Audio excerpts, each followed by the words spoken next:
ஜீவனுள்ள பரம தகப்பனே,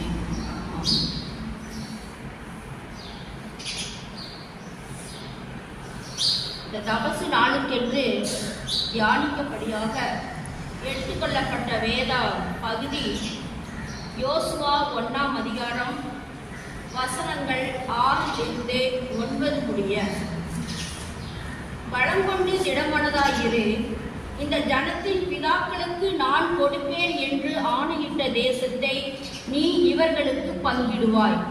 என் தாசனாகிய மோசே உனக்கு கற்பித்த நியாய பிரமாணத்தின் படியெல்லாம் செய்ய கவனமாய் இருக்க மாத்திரம் மிகவும் பலம் கொண்டு திடமனதாயிரு.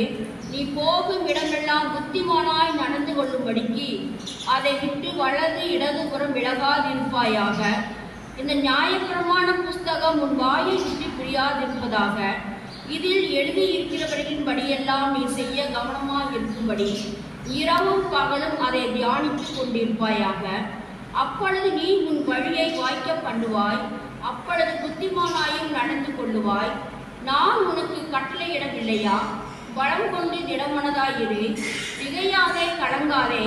நீ போகும் இடமெல்லாம் உன் தேவனாகிய கர்த்தர் உன்னோடே இருக்கிறார் என்றார். இதற்கு முந்தின பகுதியை நாம் பார்க்கும் பொழுது நமக்கு தெரிந்த பகுதிதான். மோசே இஸ்ரவேல் ஜனங்களை வழிநடத்தி வந்தார். வழிநடத்தி வருகின்ற இந்த வேளையிலே எத்தனை இடைஞ்சல்களை அவர் சந்தித்தார் என்பது நம் அனைவருக்கும் தெரியும். வேதத்தின் பகுதியை நாம் திருப்பி பார்க்கும் பொழுது அந்த பார்வோன் ராஜாவிடத்தில் போகும் பொழுது, அதாவது இவர் ஒரு கிறிஸ்துவனுடைய ஊழியக்காரர் என்று ஒரு நிரூபிக்க வேண்டிய ஒரு கட்டாயத்திலே அவர் இருந்தார். குச்சியை போட்டு அது பாம்பாகவும் அதை மீண்டும் குச்சியாகவும் மாற்றினார். இஸ்ரவேல் மக்களாலேயே, நீ எங்களை எதற்கு அழைத்து கொண்டு வந்தாய்? நாங்கள் இந்த வனாந்தரத்தில் சாவதற்காகவா அழைத்து கொண்டு வந்தாய் என்று சொல்லி பேச்சு வாங்கியவர். தண்ணீர் வேண்டும் என்று, தாங்கள் சாப்பிடுவதற்கு மாமிசம் வேண்டும் என்று, இப்படியாக அவர் இஸ்ரவேல் ஜனங்களை வழிநடத்தி கொண்டு வந்தார். இறுதியிலே அவர் மரித்த பின்பு அந்த இஸ்ரவேல் ஜனங்களை வழிநடத்துவதற்காக ஒருவர் தேவைப்பட்டது. அவர்தான் நூனின் குமாரனாகிய யோசுவா. கர்த்தரால் தெரிந்து கொள்ளப்பட்ட ஒரு மனிதர் நூனின் குமாரனாகிய யோசுவா. மோசேக்கு பிறகு நூனின் குமாரனாகிய யோசுவாவை கர்த்தர் தெரிந்து கொண்டார். இப்போ நம்மளுடைய வாழ்க்கையிலும் கூட திடீரென்று நம்மகிட்ட ஒரு பொறுப்பை கொடுத்தா நம்ம அதை எப்படி செய்வது, என்ன பண்ணுவது என்று நம்ம சில சமயம் யோசிப்போம். அதே போலதான் யோசுவாவுக்கும் இருந்திருக்கும். அதனால்தான் கர்த்தர், தேவனாகிய கர்த்தர் என்ன சொல்கிறார்? 6ஆம் வசனத்தை பார்க்கும் பொழுது, பலம் கொண்டு திடமனதாயிரு, இந்த ஜனத்தின் பிதாக்களுக்கு நான் கொடுப்பேன் என்று ஆணையிட்ட தேசத்தை நீ இவர்களுக்கு பங்கிடுவாய். இந்த வசனத்தை 6 9 வரைக்கும் இருக்கக்கூடிய வசனத்தை பார்க்கும் பொழுது மீண்டுமாக 9வது வசனத்திலேயே சொல்றார், பலம் கொண்டு திடமனதாயிரு, திகையாதே, நீ போகும் இடமெல்லாம் உன் தேவனாகிய கர்த்தர் உன்னோடு இருக்கிறார் என்று. ஒருவேளை அவர் பயந்திருக்கலாம். ஏன்னா மோசேக்கு நேரிட்டதெல்லாம் இவர் கண்டிப்பாக இவருக்கு தெரிந்திருக்க வேண்டும். ஆகவே இவர் ஏதோ பயந்திருக்கலாம். அதனால கர்த்தர் என்ன சொல்கிறார்? நீ பயப்படாதே, நான் உங்களோட இருக்கிறேன், நீ எங்க போனாலும் உங்களோட வருவேன், இந்த தேசத்தை நீ தான் பங்கு போட போற. 6ஆம் வசனத்தில் படித்தால் பிதாக்களுக்கு நான் கொடுப்பேன் என்று ஆணையிட்ட தேசத்தை நீ இவர்களுக்கு பங்கிடுவாய் என்கிறார். நீ பயப்படாதே, நீ தான் இந்த தேசத்தை இவங்களுக்கு பங்கு போட்டு கொடுப்ப அப்படின்னு சொல்றாரு. பிறகு என் தாசனாகிய மோசே உனக்கு கற்பித்த நியாய பிரமாணத்தின் படியெல்லாம் செய்ய கவனமாய் இருக்கிற மாத்திரம் நீ பலம் கொண்டு திடமனதாயிரு, நீ போகுமிடமெல்லாம் புத்திமானாய் நடத்தும்படிக்கு வலது இடது விலகாதிருப்பாயாக. நியாயப்பிரமாணம் யாத்திராகமம் 20ஆம் அதிகாரத்திலே 12 17 வசனங்கள் முடிய நமக்கு கர்த்தரால் கொடுக்கப்பட்ட நியாயப்பிரமாணம். பூமியிலே உன் வாழ்நாள் ஈடுத்திருப்பதற்கு உன் தாயும் தகப்பனையும் கடன் பண்ணே, கொலை செய்யாதிருப்பாயாக, களவு செய்யாதிருப்பாயாக, பிறருடைய பொருளை இச்சியாதிருப்பாயாக என்றெல்லாம் நமக்கு கொடுக்கப்பட்டிருக்கிறது. அதைத்தான் கர்த்தர் சொல்லுகிறார். தாசனாகிய மோசே உனக்கு கற்பித்த நியாயப்பிரமாணத்தின்படி எல்லாம் செய்ய எப்படி இருக்க வேண்டுமா? கவனமாய் இருக்க வேண்டுமா? கவனமாய் இருக்க மாத்திரம் நீ மனம் கொண்டு தினம் மனதாயிரு. அப்போ அப்படி நியாயப்பிரமாணத்தை அவர் படித்தார் என்றால் எப்படி நடந்து கொள்வாராம்? புத்திமானாய் நடந்து கொள்ளும்படிக்கு. எப்படி புத்திமானாய்? அவர் இஸ்ரவேல் ஜனங்களை வழிநடத்தி செல்லும் பொழுது அவர் சில காரியங்கள் எல்லாம் யோசிக்க வேண்டியதா இருக்கும். அப்ப அவர் யோசிக்கின்ற காரியங்கள் எல்லாம் எதுவும் ஒரு ஃபெயிலியரா போயிடக்கூடாது, அது ஞானமா இருக்கணும். அதற்காகத்தான் சொல்கிறார், அந்த நியாயப்பிரமாணத்தை நீ கவனமா இருந்தால் புத்திமானாய் நடந்து கொள்ளும்படிக்கும் அதை விட்டு வலது இடதுபுறமாய் விலகாதிருப்பாயாக. வலது இடதுபுறம் நமக்கே தெரியும், என்ன பண்றது, இப்படியா அல்லது அப்படியா அப்படின்னு சொல்லிட்டு யோசிக்க சில காரியங்கள். அதே போல அப்படி இல்லாமல் நியாயப்பிரமாணத்தை அவர் கை கொள்ளும் பொழுது யோசுவா எப்படி இருப்பாராம்? புத்திமானாய் நடந்து கொள்வதற்கு அவர் புத்திமானாய் நடந்து கொள்வாராம். அப்படி நியாயப்பிரமாணம் எப்படி, புஸ்தகம் எப்படி இருக்குமா? உன் வாயை விட்டு பிரியாதிருப்பதாக. உன் வாயை விட்டு பிரியாமல் இருப்பதாகனா என்ன அர்த்தம்? அவர் எப்பொழுதும் அதை கை கொண்டு இருக்க வேண்டும். எப்பொழுதும் ஜனங்களை வழிநடத்தி செல்லும் பொழுது அவர் அந்த நியாயப்பிரமாணத்தை முற்றிலும் கை கொள்ளணும்.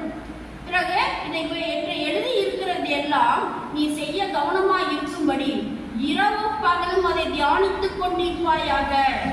நம்ம சங்கீதம் 1ல பார்த்தோம் என்றால், அதாவது இரவும் பகலும் வேதத்தை கொடுக்கப்பட்டு இருக்கிறது. இதுல பார்த்தா நியாயப்பிரமாணத்தை சங்கீதம் 1 வாசிக்கும் பொழுதே வேதத்தில இரவும் பகலும் தியானமா இருக்கிற மனுஷன் வாக்கிவான்.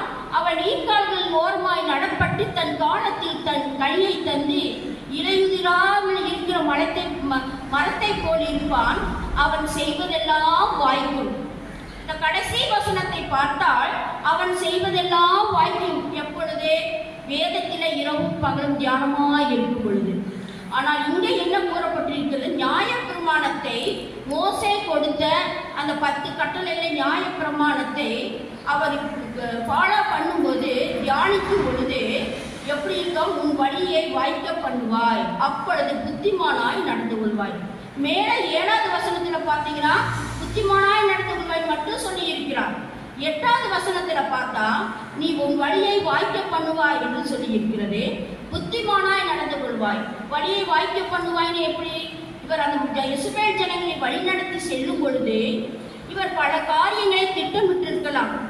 பல காரியங்கள் இப்படி போலாமா, அப்படி போலாமா, இப்படி செய்யலாமா, அப்படி செய்யலாமா என்று யோசனை அவருக்கு வரும் பொழுது அவர் நியாயப்பிரமாணத்தை கை கொண்டு தேவனை நோக்கி பார்க்கும் பொழுது, இந்த வேதத்தில் படிக்கும் வழிகளெல்லாம் கர்த்தருக்கு ஒப்புவித்து அவர் மேல் நம்பிக்கையாயிரு, அவரே உன் காரியங்களை வாய்க்க பண்ணுவார் என்று வேதத்தில் படிப்பதை போல அவர் தேவனை நோக்கி பார்க்கும் பொழுது, அவர் இந்த இஸ்ரவேல் ஜனங்களை வழிநடத்தி செல்லும் பொழுது என்னென்ன வழிகளை எல்லாம் அவர் கடைபிடித்தாரோ அவை எல்லாவற்றையும் கர்த்தர் வாய்க்க பண்ணுவார்.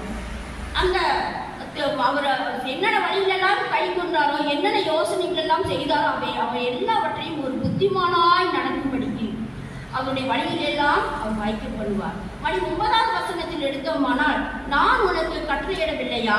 பலம் கொண்டு திடமனதாயிரு, திகையாதே, கலங்காதே, நீ போகும் இடமெல்லாம் உன் தேவனாகிய கர்த்தர் உன்னோட கூட இருக்கிறார். இதுல பார்த்தீங்கன்னா 6ஆம் வசனத்திலையும் இருக்குது, 9வது வசனத்திலையும் இருக்குது. திரும்ப திரும்ப சொல்கிறார், பயந்துக்காத, நீ தைரியமா அழைச்சிட்டு போ. மோசம் அழைச்சிட்டு போலையா, நீ தைரியமா அழைச்சிட்டு போ, நான் உன்னோட இருக்கிறேன். எவ்வளோ பெரிய வார்த்தை இல்லைங்களா? நான் உன்னுடனே இருக்கிறேன், பலம் கொண்டு திடமனதாகிறேன், நான் உன்னுடனே இருக்கிறேன் அப்படிங்கிறாரு. இது ஒரு சின்ன வேத பகுதியா இருந்தாலும் இங்கே நமக்கு கொடுக்கப்பட்டிருக்கிற தலைப்பு விசுவாசத்தின் தடன் கொடுத்துருக்குது.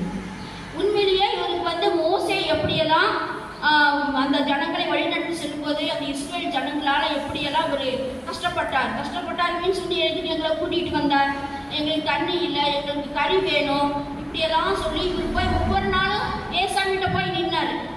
அந்த அதெல்லாம் தெரியும், அதனால இவர் ஒரு வேலை ஏதாவது சொல்லி இருக்கலாம். ஸோ அதனாலதான் கர்த்தர் சொல்றாரு, தைரியமாயிரு. நம்மளுடைய பாசையில சொன்னா தைரியமாயிரு, பயந்துக்காத, நான் உன்னோட இருக்கிறேன், நீ தைரியமா போ. அதுக்கு பின்னால் வர வசனத்தை எல்லாம் படிச்சோம்னு சொன்னா இவர் அதுக்கு பிறகுதான் பார்த்தீங்கன்னா அந்த இஸ்ரேல் ஜனங்களை கூப்பிட்டு போய் சொல்றாரு, அடுத்து வந்து அந்த ஊழியத்தில் இது பண்ணுங்க, ஊழியத்தில் வந்து இதெல்லாம் பண்ணுங்க அப்படின்னு சொல்லி அடுத்த ஸ்டெப் அப்படியே சொல்லிட்டு வர்றாரு. இந்த வார்த்தைகளை சொன்னதுக்கு பிறகுதான் அவர் ஜனங்களை கூப்பிட்டு அதை பண்ணுங்க இதை பண்ணுங்க நல்லா சொல்றாரு இல்லையா. இது வந்து வேத பகுதியா இருந்தாலும் இது நம்மளுடைய வாழ்க்கையோட கம்பேர் பண்ணி பார்த்தால், ஒப்பிட்டு பார்த்தால், நாமளும் கூட சில சமயங்களில் யோசுவாவை போலதான் நமக்கு என்ன தெரிந்திருந்தாலும் ஒரு பயம், இப்படி ஆகிடுமா, இது என்ன முடிவெடுப்பது, இந்த முடிவு சரியா இருக்குமா என்றெல்லாம் நமக்கு ஒரு பயம் வரும். அது இயற்கையும் கூட. அந்த சமயத்திலெல்லாம் நாமும் யோசுவாவை போல நியாயப்பிரமாணம் இல்லை என்றாலும் வேதத்தை படித்து நாம் கர்த்தரிடத்துல இல்லை எனக்கு ஆலோசனை சொல்லுங்க ஏசப்பா, நான் என்ன பண்ண வேண்டும், எப்படி செய்ய வேண்டும், எனக்கு ஆலோசனையை சொல்லுங்கள் என்று நாம் கேட்கும் பொழுது கர்த்தர் நம்மளை அருமையாக நம்மளை கைட் பண்ணுவார்.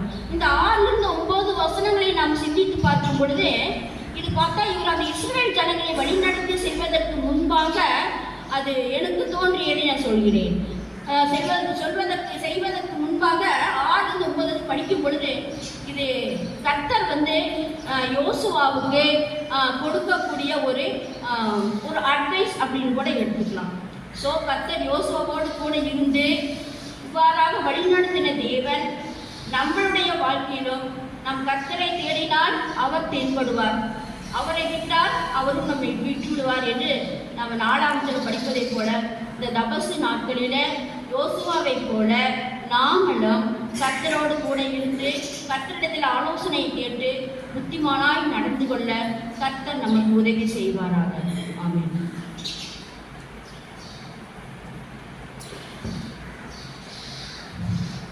ஜெபம். துதிகளுக்கு மத்தியிலே வாசமாய் ஸ்தோத்திரம் ஸ்தோத்திரம் ஸ்தோத்திரம் ஸ்தோத்திரம்.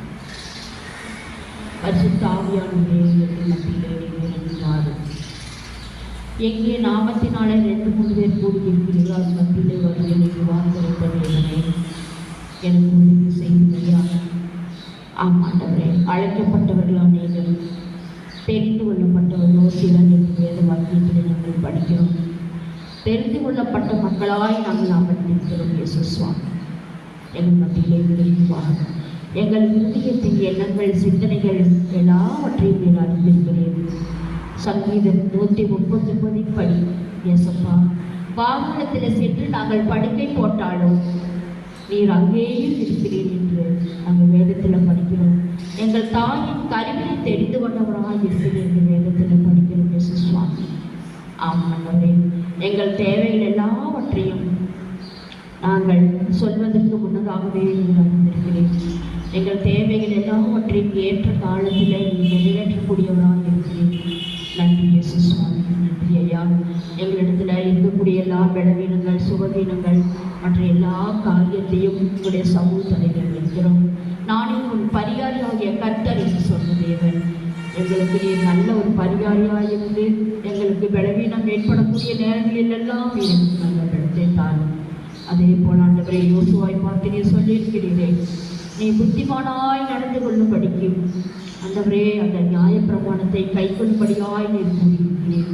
ஆண்டவரே, நாங்கள் ஒன்றுமில்லாத குப்பை தூசி ஆண்டவரே, யாருக்கும் பிரயோஜனமற்றவர்களாய் இந்த பூமியிலே நாங்கள் வாழ்ந்து கொண்டிருக்கிறோம்.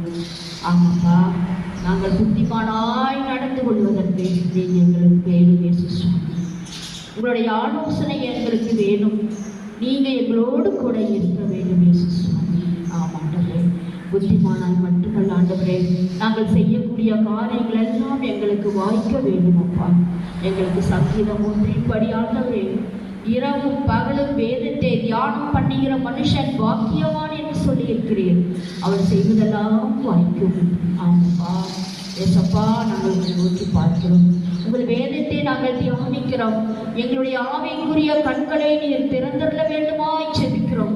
தாவீது சொல்கிறாரே சங்கீதத்தில் 119 வேதத்தில் உள்ள அதிசயங்கள் எல்லாம் காணும்படி எங்களுடைய ஆண்டவரே ஆவிக்குரிய கண்களை நீர் திறந்தருள வேண்டுமாய் செபிக்கிறோம். இயேசு சுவாமி, நீர் உதவி செய்யும் ஐயா. வேதத்தில் உள்ள நன்றாக படிக்கவும் ஆண்டவரே, அதை தியானம் பண்ணவும், அதில் அதிசயங்கள் எல்லாம் நாங்கள் அறிந்து கொண்டு படிக்க ஆண்டவரே, எங்களுக்கு நல்ல ஞானத்தை நீர் கட்டெடுப்பதுமாய் ஜெபிக்கிறோம் அப்பா. இந்த ஊருக்காக ஜெபிக்கிறோம், மக்களுக்காக ஜெபிக்கிறோம், இந்த நபச நாட்களுக்காக ஜெபிக்கிறோம் அப்பா. எல்லாரையும் நீர் கண்ணோக்கி பாருங்க, எல்லாரையும் நீர் கண்ணோக்கி பாருங்க இயேசு சுவாமி. கர்த்தர் சகலத்தையும் அறிந்திருக்கிறீரே சப்பா. ஆமாண்டவே எங்களுக்கு உதவி செய்யும், எங்களுக்கு உதவி செய்யும் ஏசப்பா. எங்கள் குழந்தைகளை எல்லாம் உங்களுடைய சமூகத்தனையில் வைக்கிறோம். எங்கள் குழந்தைகள் எங்கு இருந்தாலும் ஆண்டவரே, எங்களை விட்டு தூரத்தில் இருந்தாலும், அருகில் இருந்தாலும், தூரத்தில் இருந்தாலும் அப்பா நீர் பாதுகாத்துக் கொள்ளும். வேதம் சொல்கிறது, நீர் ஆண்டவரே தூரத்திற்கும் தேவனானவர் என்று வேதம் சொல்கிறது. எங்கள் குழந்தைகள் எல்லாம் உங்களுடைய பாதத்தில் வைக்கிறோம் ஏசப்பா. எங்கள் குழந்தைகளை பாதுகாத்துக் கொள்ளும், எங்கள் சபை மக்களை பாதுகாத்துக் கொள்ளுங்க, எங்கள் ஆயரை பாதுகாத்துக் கொள்ளுங்க, எங்கள் டைசஸை பாதுகாத்துக் கொள்ளுங்க இயேசு சுவாமி. எல்லாரும் உங்களுக்காக உண்மையாய் உழைக்கும்படியாய் கர்த்தர் நீர் உதவி செய்ய வேண்டுமாய் ஜெபிக்கிறேன் இயேசப்பா. ஆமாண்டவரே, இதோ உங்கள் சமூக தண்டையிலே வந்து அமர்ந்திருப்பது எவ்வளவு சந்தோஷம் பண்ணவா இயேசப்பா. ஆமாண்டவரே, நாங்கள் இந்த உலக பிரகாரமான ஜீவியத்தில் நாங்கள் இருந்தாலும் கூட ஆண்டவரே, நீர் காட்டுகின்ற பாதையிலே ஓடி ஏசப்பா எங்களுக்காக நீர் வைத்திருக்கின்ற அந்த கிரீடத்தை நாங்கள் பெற்றுக்கொள்ளும்படியாய் கர்த்தர் எங்களுக்கு நீர் உதவி செய்ய வேண்டுமாய் கெஞ்சியேன் இயேசு சுவாமி. இந்த நாள் முழுவதை நீர் ஆசீர்வதித்தார் வழி நடத்தும் இயேசு கிறிஸ்துவின் மூலம் வேண்டிக் கொள்கிறோம் ஜீவனுள்ள பரலோக